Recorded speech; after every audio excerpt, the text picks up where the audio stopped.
Vamos a ver cómo los antiguos egipcios construyeron las pirámides con piedras hechas por el hombre, que tienen la apariencia de roca natural.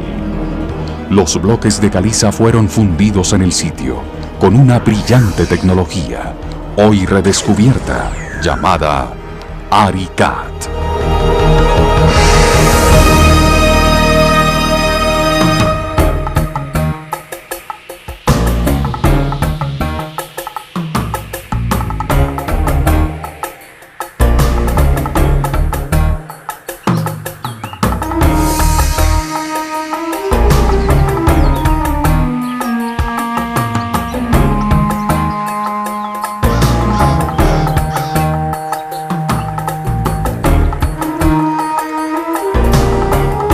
Las pirámides, algunas como esta, enormes y majestuosas. Las más duraderas fueron construidas con sólidas piedras.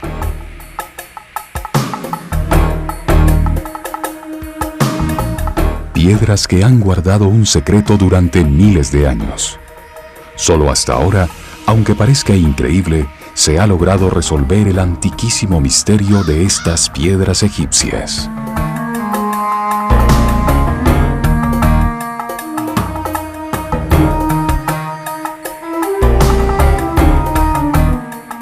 Soy Walter Broderick y pertenezco a un pequeño equipo de investigadores independientes interesados en buscar respuestas a algunos de los enigmas del pasado. En la actualidad nos hemos enfocado en el misterio que encierran estas piedras egipcias, pues encontramos que la mayoría de la gente tiene un concepto equivocado acerca de ellas. Cree que las pirámides fueron construidas de una manera que, bien examinada, resulta imposible. A generaciones de niños de colegio se les ha pedido imaginar vastos ejércitos de esclavos egipcios que tallaban las piedras en lejanas canteras, las jalaban hasta aquí al lugar de las pirámides y luego las elevaban hasta colocar cada una en su sitio exacto. Pero, ¿cómo podría haberse hecho esto en realidad?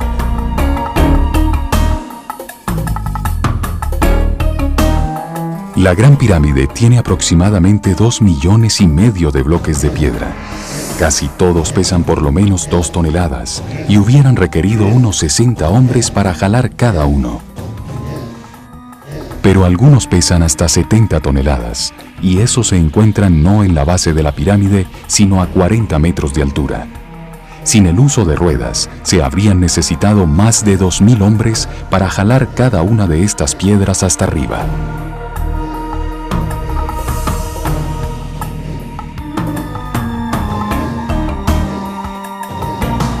¿Cómo lograron construirla en tan solo 20 años, que fue lo que reinó el faraón Keops? Para lograrlo, habrían tenido que colocar en su sitio por lo menos 400 bloques diarios a partir del día en que el faraón asumió el trono.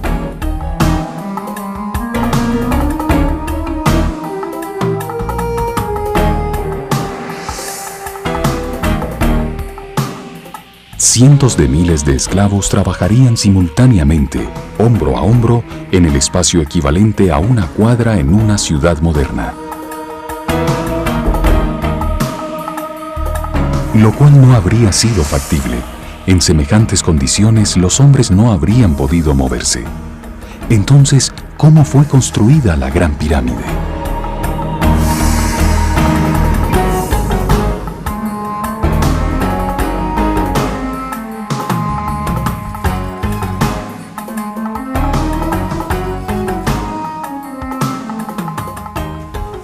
¿Cómo podrían haber cortado estas piedras, que son extremadamente duras, con solo las herramientas más primitivas?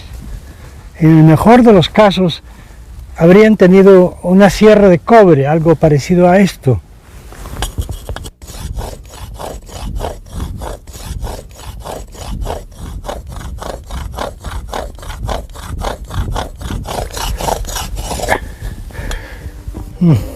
No voy a llegar muy lejos. ¿Y cómo transportaron piedras tan grandes cuando aún no se conocía la rueda y por tanto no existían poleas para elevarlas en el aire?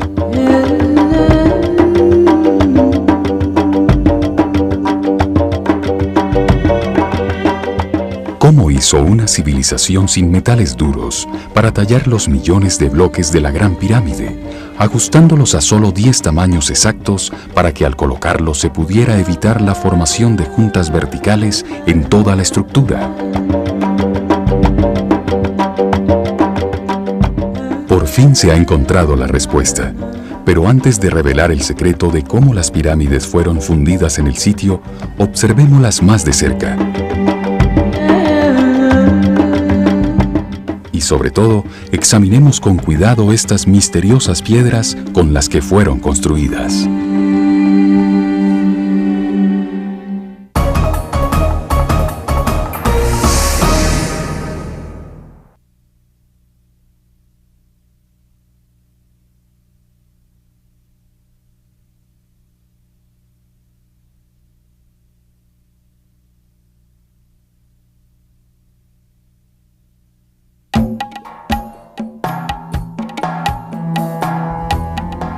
Esta es la entrada original a través del gran muro que una vez encerraba completamente la pirámide escalonada aquí en Saqqara, considerada la más antigua de todas.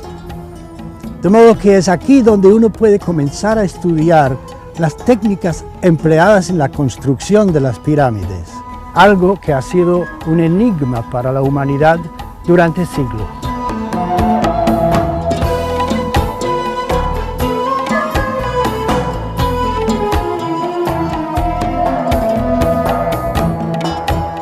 Las pirámides en Egipto están concentradas en un área relativamente pequeña, muy cerca al Cairo, al oeste del río Nilo.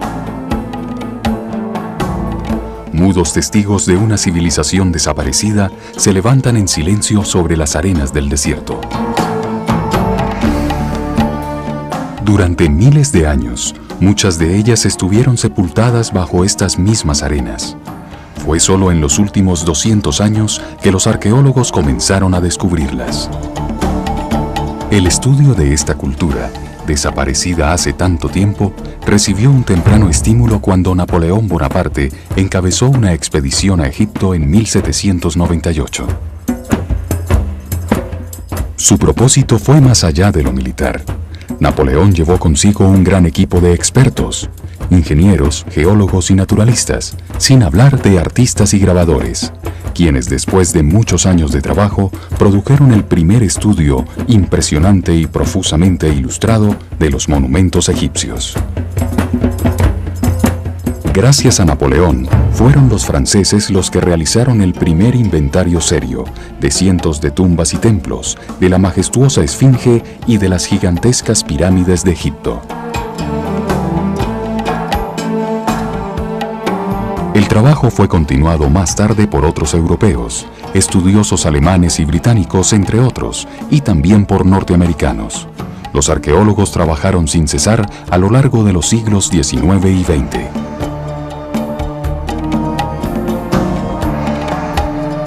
Las pirámides han sido objeto de estudio por cada nueva generación de egiptólogos, escudriñadas y examinadas una y otra vez debido a su capacidad para iluminar la historia temprana de la humanidad.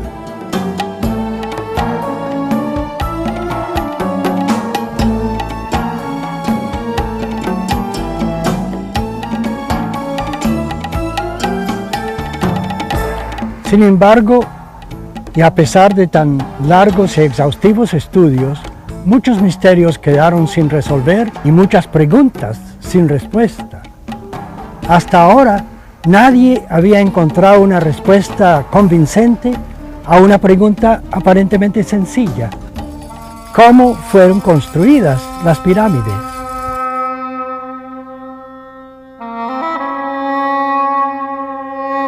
Es muy extraño que las más imponentes de todas estas montañas hechas por el hombre no fueron las últimas en construirse, sino las primeras y más antiguas. Asombrosa por su perfección, la complejidad de su diseño y también por sus gigantescas proporciones. Tiene la altura de un edificio de 60 pisos. La Gran Pirámide de Keops se encuentra al lado de la moderna ciudad de El Cairo.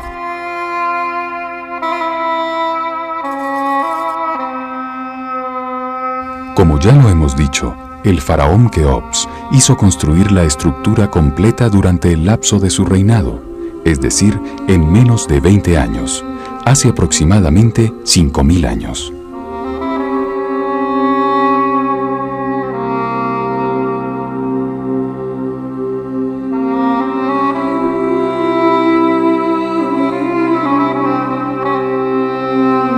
La única pirámide comparable como logro de diseño y construcción es esta, la primera que se construyó, la pirámide escalonada, levantada aquí en Saqqara unos 100 años antes de la Gran Pirámide.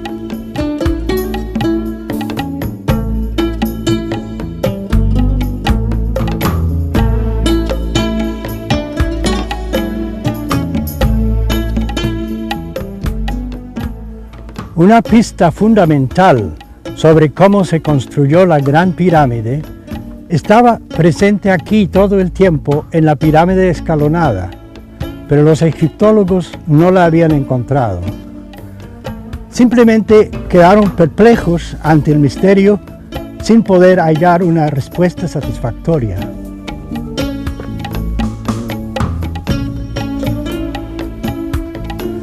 Parece que no estaban buscando en el lugar correcto. Los que examinaban las piedras de las pirámides eran arqueólogos, historiadores, ingenieros y arquitectos. Cuando estas piedras fueron sometidas al ojo analítico de otra clase de científico, comenzaron a revelar su secreto.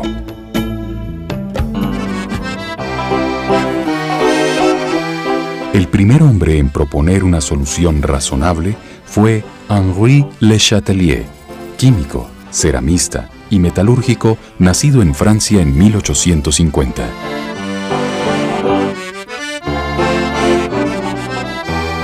A comienzos del siglo XX, observó que la famosa estatua de Kefren no tenía en su superficie marcas de las herramientas con las que pudo haber sido tallada.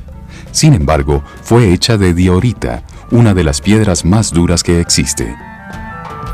Y en una época, además, cuando los artesanos no poseían sino cinceles de piedra o de cobre, Le Chatelier concluyó que con herramientas como esas no hubiera sido posible tallar semejante obra maestra. Sospechó entonces que no había sido tallada, sino moldeada con piedra aglomerada, así que empezó a examinar otras estatuas.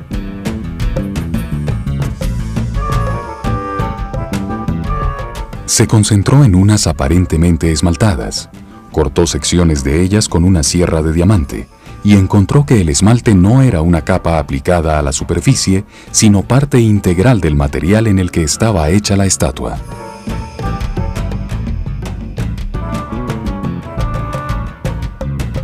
Opinó que fueron moldeadas en algún tipo de material sintético y no esculpidas en piedra natural y luego esmaltadas.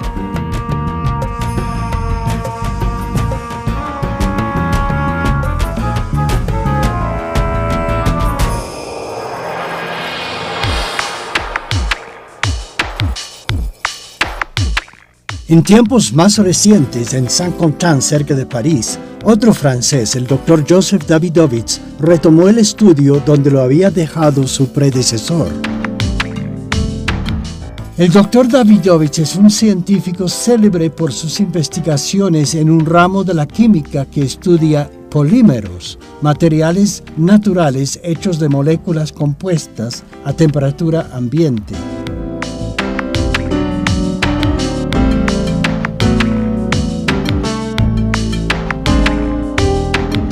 Ha enseñado en varias universidades de los Estados Unidos, ha publicado 2 importantes estudios sobre las pirámides y ha patentado una serie de productos para la manufactura de cementos y concretos. En 1998, el profesor Davidovits recibió la condecoración Chevalier de l'Ordre National du Mérite del Estado francés por su labor investigativa y sus numerosas patentes en la producción de cementos.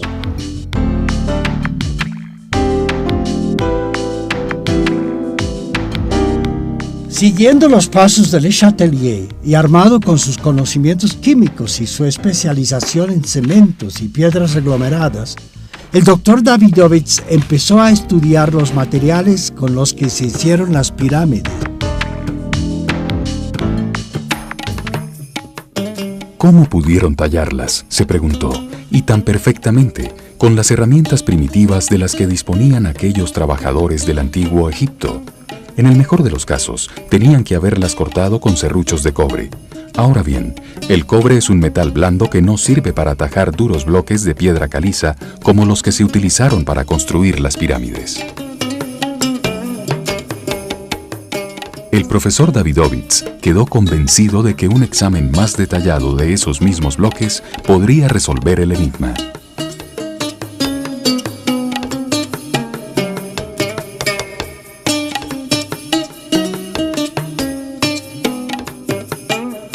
Parece haber acertado. En todo caso, encontró evidencia que sugiere que los bloques de caliza no eran piedras cortadas, sino bloques artificialmente aglomerados que al secar tienen toda la apariencia de piedras naturales. Los bloques de las pirámides son de roca caliza, una piedra formada por los sedimentos de esqueletos y de conchas fosilizadas. Estos restos fosilizados se encuentran normalmente sedimentados en capas horizontales. Sin embargo, en las piedras de la Gran Pirámide los encontré mezclados hacia todas las direcciones en un revoltijo al azar, como si hubieran sido mezclados artificialmente.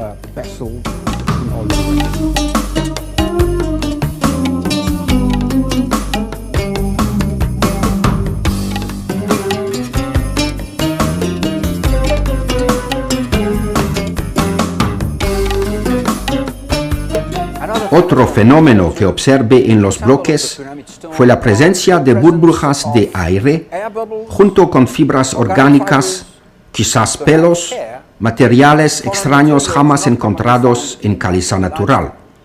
Un fenómeno que solo se explica si las piedras fueron fabricadas por el hombre.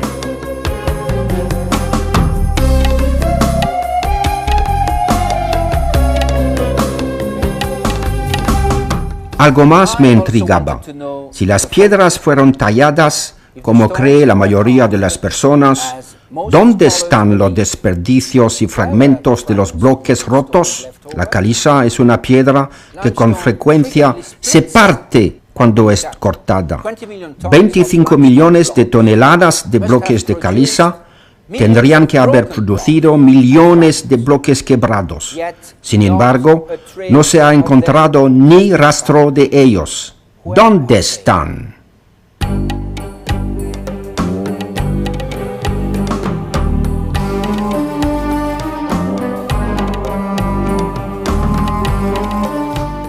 Para confirmar aún más su sospecha de que las piedras de las pirámides fueron moldeadas artificialmente, el doctor Davidovits descubrió una pista clave no muy lejos de su casa. Fue en el Museo del Louvre, en París, donde se preserva la estela de Irtisen. Los textos grabados en esta vieja piedra, aunque no datan de la misma época de la construcción de la Gran Pirámide, son muy antiguos. Fueron inscritos hace 4000 años. Esto es la estela funeraria y autobiográfica de un maestro artesano de la casta sacerdotal de nombre Irtisen, quien vivió 2000 años antes de Cristo. En ella afirma que posee un conocimiento secreto para fabricar estatuas de piedra, no tallándolas, sino fundiéndolas en moldes. Irtisen dice que usaba una mezcla de materiales que se endurecían dentro de los moldes, permitiéndole reproducir cualquier tipo de objeto, un material que el fuego no podía consumir ni el agua diluir. Lo cual sugiere que Ertisen utilizaba una especie de pegante químico que se podía mezclar con ciertos minerales y vertir en un molde y de esta manera producir estatuas de piedra. El profesor Davidovich había empezado a elaborar su tesis y estaba muy contento de haber encontrado este indicio. Con la aprobación entusiasta de unos distinguidos egiptólogos, redactó su propia versión del texto, traduciendo las palabras del maestro artesano.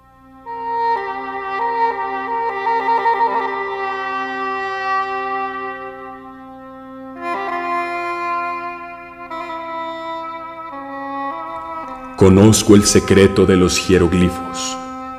Conozco las cantidades exactas de la receta para fundir piedra, para vaciarla en el interior de moldes y darle forma a un miembro en su lugar preciso. Conozco el andar de la figura de un hombre y la de una mujer, el instante para una postura realista, la humillante sumisión de un cautivo solitario, la mirada en los ojos de quien contempla a su hermana, el rostro asustado de un extranjero bajo custodia, el empuje del brazo de quien vence al hipopótamo, la pose del que corre.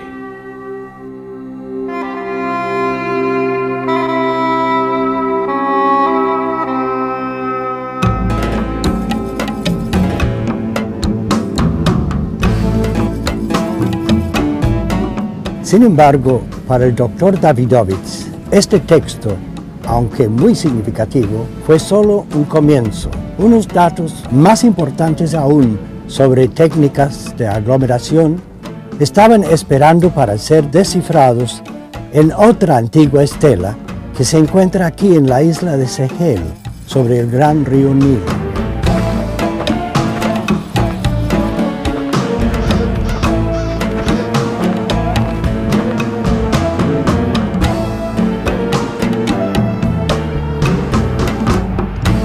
Finalmente, el profesor Davidovich iba a desenredar el misterio de cómo se hicieron las pirámides mediante una lectura cuidadosa e innovadora de los jeroglíficos que están tallados en la superficie de esta roca.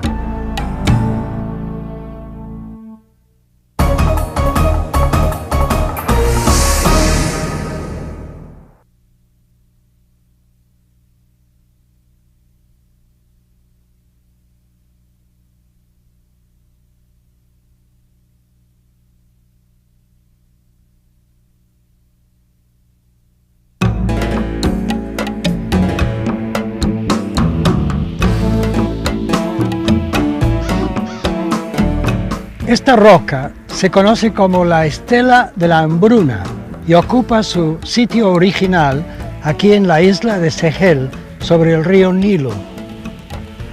Su texto aparece, como pueden ver, en jeroglíficos, ocupando 32 columnas que deben leerse de derecha a izquierda.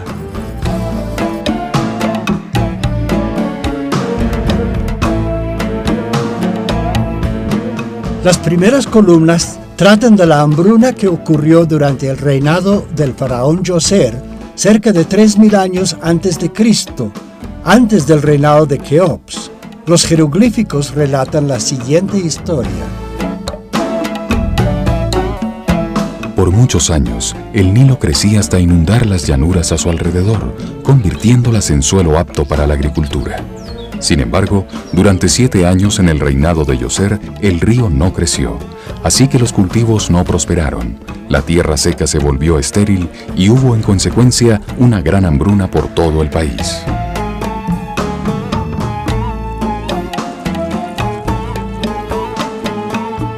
Pero el interés del profesor Davidovich se enfocó no tanto en los pasajes históricos sobre la hambruna, como en aquellos que describen una fórmula química empleada en tiempos antiguos por un sacerdote, el sabio Imhotep, para fabricar bloques de piedra aglomerada.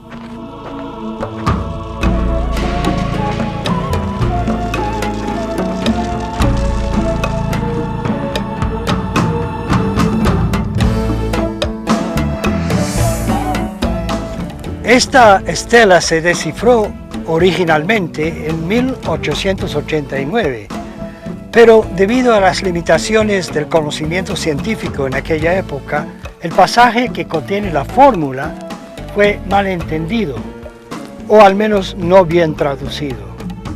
Ahora, el profesor Davidovich, con sus conocimientos de la química, ha podido descifrar su verdadero sentido. En esta sección de la estela, conocida como las revelaciones de Imhotep, una de las palabras más significativas que descifré y entendí es Ari-Kat, un compuesto de dos jeroglíficos que forman un solo adjetivo. Ari es el participio pasado de un verbo que significa trabajar con o dar forma, simbolizado por un ojo y una figura humana sentada, que indica que el trabajo es hecho por el hombre. Al añadir una segunda palabra, kat,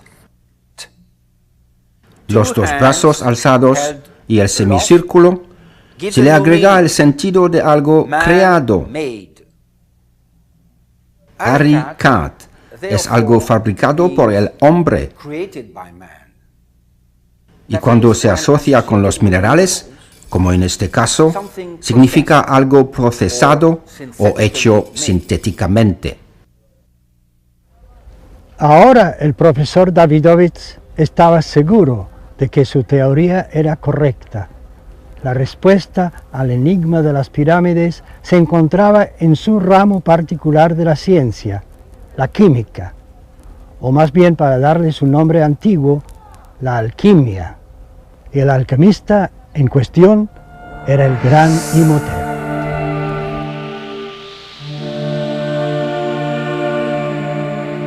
Canciller y sumo arquitecto del faraón Djoser, fue Imhotep quien diseñó y construyó la pirámide escalonada en Saqqara, la primera manifestación de conocimientos superiores que se conoce en Egipto.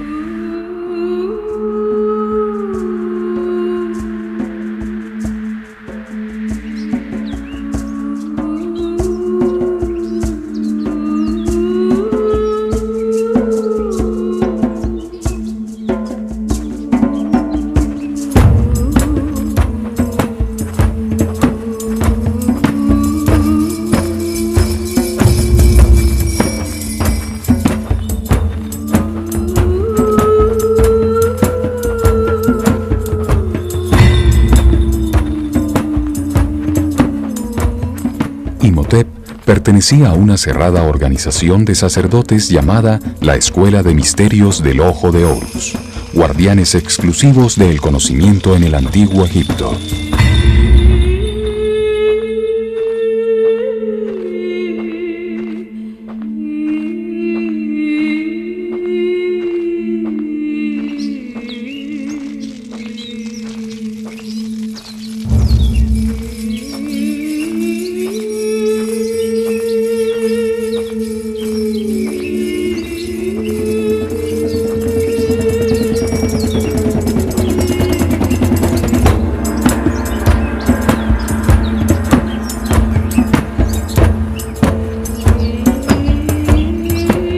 Imhotep, cuyo nombre quiere decir el sabio que viene en paz, fue venerado en Egipto durante 3000 años, es decir, desde su propia época hasta las conquistas de Egipto por los griegos y los romanos.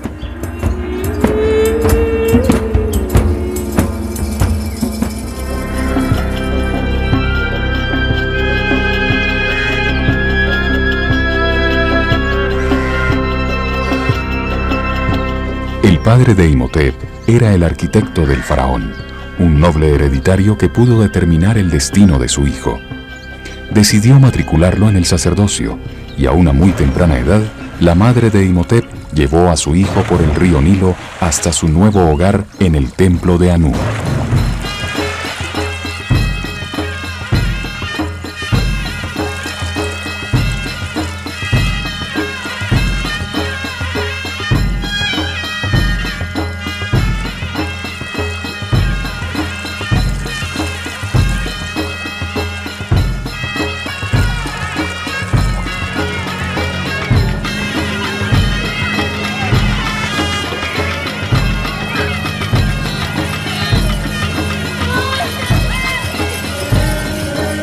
Fue allá, en ese centro de ciencia y religión, en su gran biblioteca, donde Imhotep empezó a aprender el significado de los símbolos, a leer y escribir en el lenguaje de los jeroglíficos.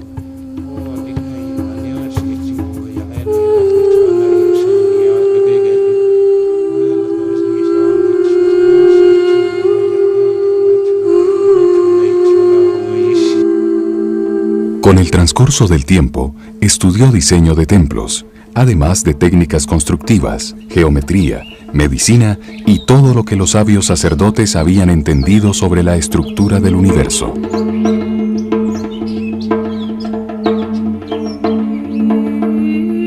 En las noches, aprendió cómo ubicar la posición de la Tierra en el mapa de las constelaciones y a calcular el paso del tiempo mediante una lectura de las estrellas.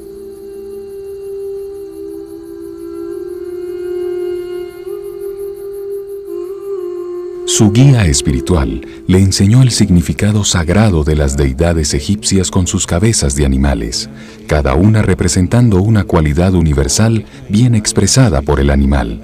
El halcón con su agudeza y excelente visión, el zorro con su astucia, y así por el estilo.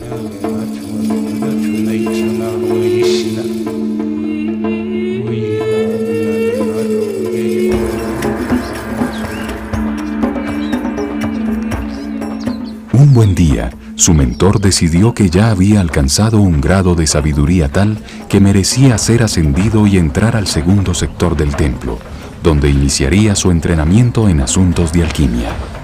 Los más experimentados alquimistas trabajaban allí, aglomerando la piedra para moldear las vasijas sagradas.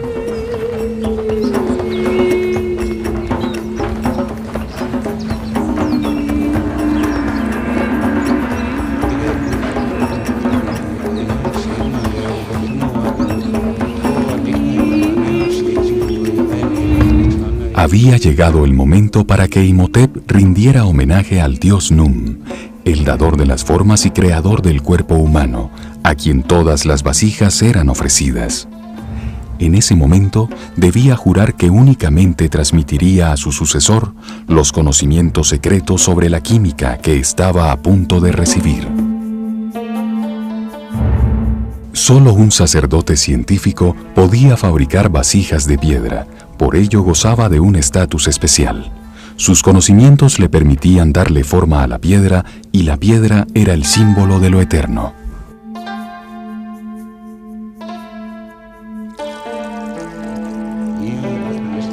Ahora Imhotep pertenecía al cerrado círculo de los que sabían usar las sustancias químicas transformadoras. La primera de todas, una muy abundante en Egipto, la sal de natrón, un mineral cristalino que reacciona fácilmente con la mayoría de las sustancias conocidas. El natrón es una sal que es en realidad carbonato de sodio. Abunda en el desierto y en Wadi el Natrón. Los alquimistas egipcios lo utilizaban para catalizar la reacción química entre diferentes minerales silíceos. La sal de natrón también se usaba para hacer el pan sin levadura, que era el alimento nacional, para momificar, ya que preserva la carne por mucho tiempo después de haber cesado las funciones vitales. La sal de natrón jamás perdió su valor sagrado. En el Talmud simboliza la Torah o la ley, y en la Biblia es el símbolo de la alianza entre Yahvé y el pueblo elegido. Luego Imhotep aprendió que existía otra sustancia transformadora, la cal, un mineral que actúa como un pegante.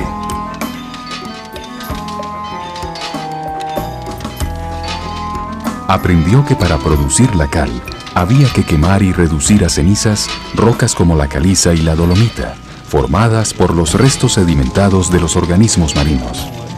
El fuego oxida y convierte la roca en un residuo polvoriento, y eso es la cal.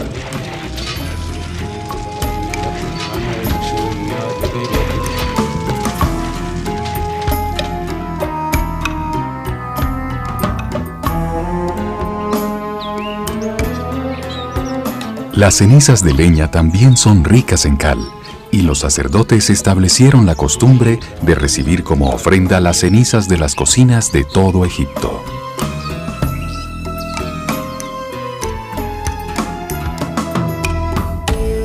Luego Imhotep descubrió algo extraordinario. Cuando la cal se mezcla con sal de natrón en agua, se produce una tercera sustancia, mucho más corrosiva, que causa una fuerte reacción química y transforma a los demás materiales. Había encontrado lo que conocemos hoy como soda cáustica. Cuando Imhotep mezcló la sal natrón y la cal en el agua, se inició una fuerte reacción química. El natrón se disolvió en el agua y las partículas de cal se dispersaron, quedando en suspensión, produciendo soda cáustica. Todo mineral silíceo que contenga agua en su estructura reacciona fácilmente con la soda cáustica, formando silicato de sodio, lo que los antiguos llamaron vidrio soluble. El vidrio soluble, mezclado con los minerales azules, la turquesa y la crisócola, producen un pegante especial, un cemento basado en agua, usado para moldear vasijas y estatuas en piedra.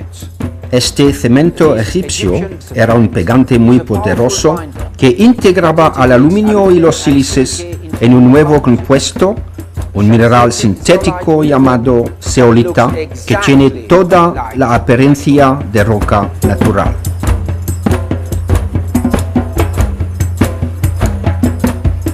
Como ya veremos, no pasaría mucho tiempo antes de que los sacerdotes egipcios llevaran esta técnica a su conclusión lógica. Pronto estarían produciendo ya no pequeñas estatuas, sino inmensas montañas artificiales de piedra.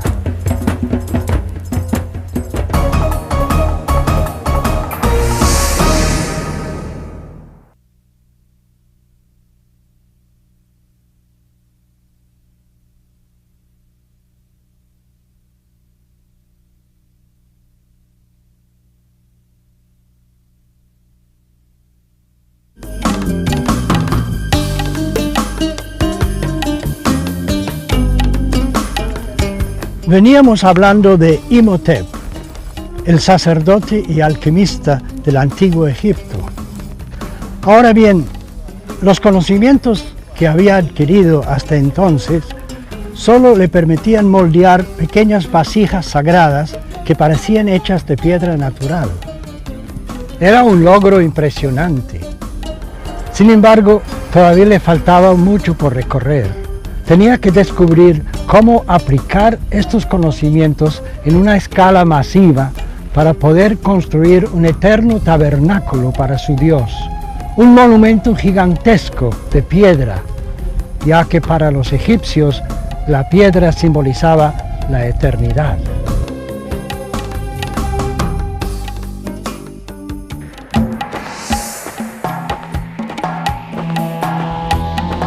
Imhotep intuía que la solución estaba en reproducir el pegante mineral usado por la naturaleza para solidificar los restos de organismos marinos en la formación de rocas calizas muy duras, capaces de resistir presiones enormes, un sol inclemente y unas lluvias recias durante millones de años.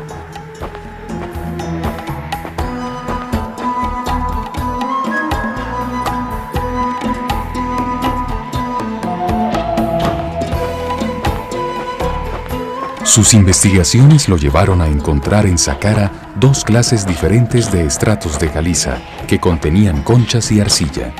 Una caliza de roca durísima, imperecedera, la otra una caliza muy blanda, que se deshacía fácilmente bajo presión o al humedecerla con agua.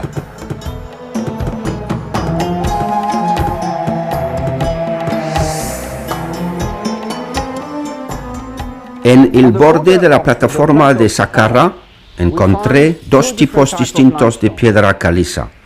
La primera es un material muy duro, capaz de resistir al sol, lluvia y presión. Y en el medio encontré un material muy blando que se puede desagregar muy fácilmente. Este puede ser el material requerido en el proceso de reaglomeración del bloque de piedra caliza.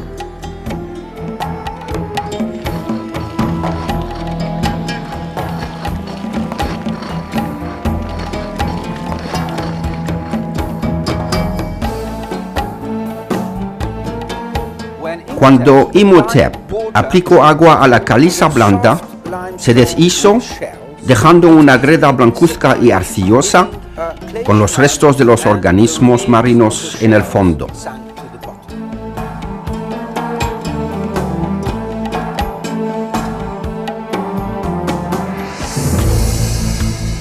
Solo le faltaba encontrar cuáles sustancias debía agregar para endurecer la greda de nuevo y así formar bloques que tuvieran la misma consistencia compacta y dura de la caliza imperecedera.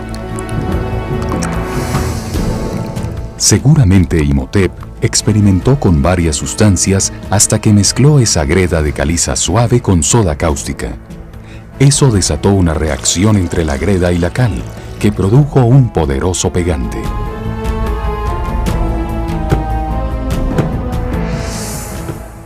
La soda cáustica es un alcalino muy agresivo que ataca la arcilla, transformándola en una roca llamada zeolita o feldespato.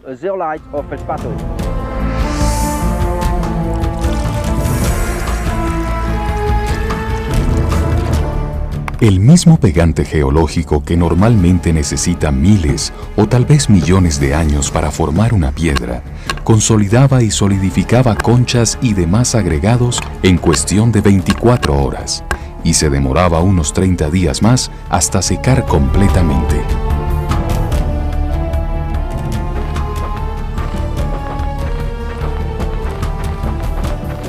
Esta mezcla se endureció formando un bloque altamente resistente. Imhotep pudo presentar un bloque de piedra artificial a su soberano, el faraón Djoser. No era muy grande, pero como adelanto científico, era enorme.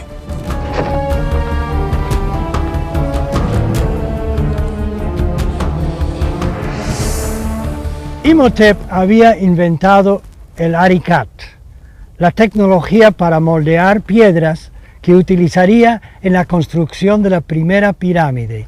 Esta, la pirámide escalonada, diseñada y construida bajo su dirección durante el reinado del faraón Djoser.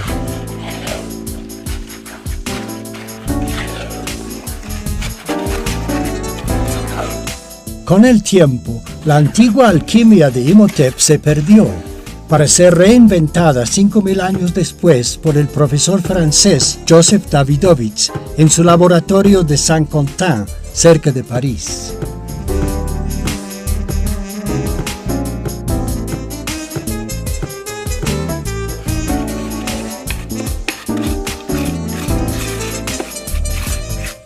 El profesor Davidovich se sentía tan seguro de la fórmula que había descubierto en la estela de la hambruna que se puso a fabricar una piedra artificial tal como lo había hecho el gran Imhotep tanto tiempo atrás. Su experimento fue un éxito.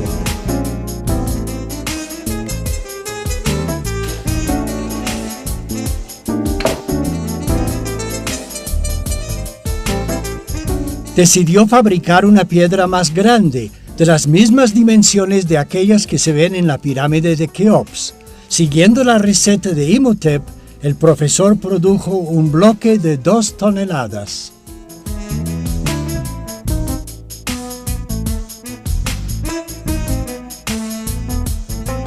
Hemos estudiado esta roca y a esta escala y en estructura microscópica aparece exactamente como una roca natural, una caliza fosilífera. Si el profesor Davidovich tiene razón al afirmar que los antiguos egipcios habían desarrollado tan sofisticada tecnología, entonces, ¿por qué no llegó hasta nuestros días? El cemento Portland, como lo conocemos, no se inventó sino hasta el inicio del siglo XIX. ¿Cómo se perdió la fórmula de los egipcios? ¿Y por qué? No lo sabemos, pero es un error suponer que las tecnologías y las innovaciones más recientes son necesariamente superiores a las antiguas. Muchos son los descubrimientos científicos de tiempos antiguos que se perdieron para luego ser reinventados. En Egipto, la revolucionaria tecnología empleada en la construcción de las pirámides no era ampliamente conocida. Al contrario, era propiedad exclusiva de un pequeño grupo de sacerdotes.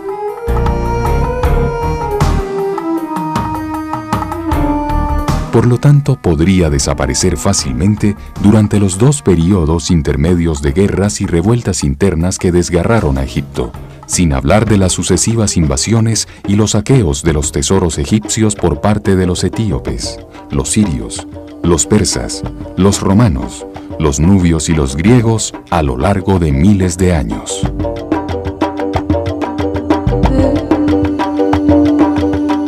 Y no solo se perdió la tecnología, también llegó el momento en que las grandes obras agotaron las minas y canteras y ya no se disponía de cantidades suficientes de los materiales precisos para trabajar. Existen jeroglíficos que registran sus expediciones en busca de los materiales requeridos y, como se sabe, no los encontraron.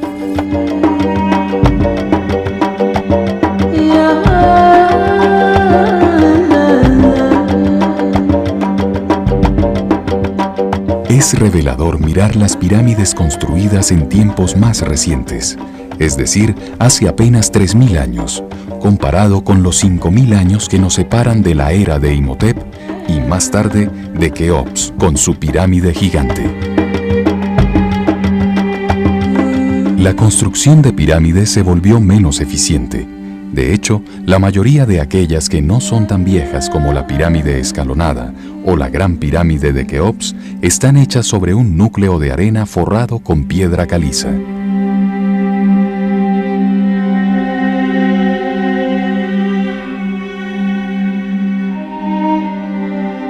Tenemos 2 tipos diferentes de construcción de pirámides. A lo lejos, la pirámide de Djoser, hecha con bloques de piedra caliza elaborados en moldes. Y aquí detrás, la pirámide del faraón Userkaf, de la quinta dinastía, que fue construida 100 años después de la gran pirámide de Keops. Es un conjunto de piedras naturales que provenían de las cercanías o directamente del suelo de aquí.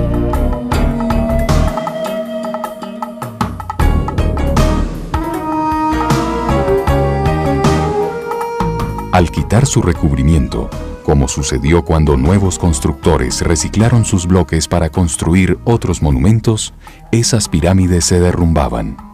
Su material no era comparable con aquellas piedras duraderas con las que se hicieron las estructuras más antiguas.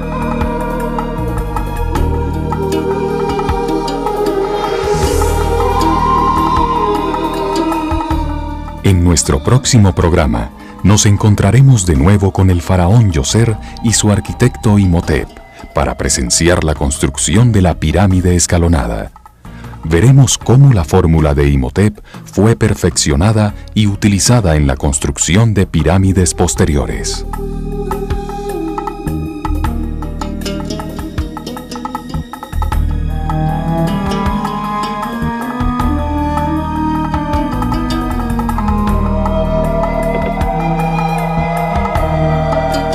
Seremos testigos de cómo el tamaño de las piedras aumentó gradualmente durante la era de la construcción de las pirámides, desde los pequeños bloques de Imhotep que pesaban unos pocos kilos hasta los enormes bloques y vigas de soporte que pesaban cientos de toneladas, imposibles de jalar y elevar sin ruedas ni poleas.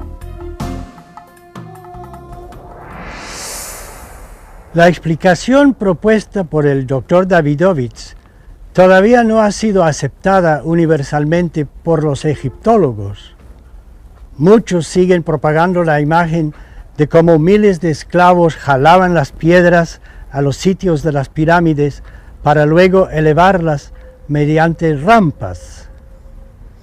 Pero si el doctor Davidovich tiene razón, y todo parece indicar que sí la tiene, entonces su hallazgo va a tener grandes repercusiones. La egiptología, como ya se ha dicho, es una ciencia relativamente nueva. Algunos dirían que aún está en su infancia. Y lo menos que puede decirse acerca del descubrimiento del doctor Davidovich es que nos ilumina de una manera sorprendente sobre lo que parece haber sucedido en Egipto en tiempos remotos. En consecuencia, mucha historia tal vez tendrá que ser escrita de nuevo.